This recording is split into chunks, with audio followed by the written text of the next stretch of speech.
जय भारत समाजसेवा व नवरात्र महोत्सव मंडळाच्या वतीने श्री नवदुर्गा माता मंदिरात महाशिवरात्रीनिमित्त भव्य दीपोत्सवाचे आयोजन करण्यात आले होते. धार्मिक वातावरणात मंत्रोच्चार आणि दीप प्रज्वलनाने परिसर भक्तिमय झाला होता. या विशेष निमित्ताने मंडळाच्या वतीने श्री मल्लिकार्जुन सिद्धेश्वर महाराजांची भव्य रांगोळी साकारण्यात आली. तसेच भगवान महादेवांचे शिवलिंगही रांगोळीच्या स्वरूपात रेखाटण्यात आले. या आकर्षक रांगोळीसाठी सुमारे 30 किलो रांगोळी आणि 15 किलो फुलांचा वापर करण्यात आला.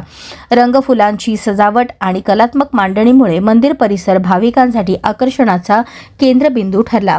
ही सुंदर रांगोळी समर्थ लोखंडे, आरती पद्मगोंडा, आरती पिसे, ऋतुजा वाघमोडे यांनी अत्यंत कौशल्यपूर्ण पद्धतीने साकारली. त्यांच्या कलाकृतीचे उपस्थित भाविकांकडून विशेष कौतुक करण्यात येत आहे.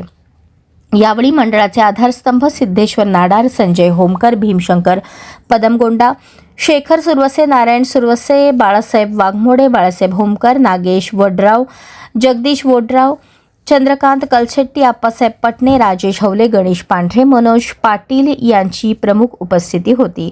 कार्यक्रम यशस्वी करण्यासाठी सागर अतनुरे, गुरुराज पद्मगोंडा, सूरज होमकर, ऋतुराज वाघमोडे, वरद होमकर, विवेक गाडे, मल्लिकार्जुन करजगी यांनी विशेष परिश्रम घेतले. महाशिवरात्रीनिमित्त आयोजित या दीपोत्सवामुळे मंदिर परिसर भक्तिमय आणि उत्साहपूर्ण वातावरणाने उजळून निघाला होता.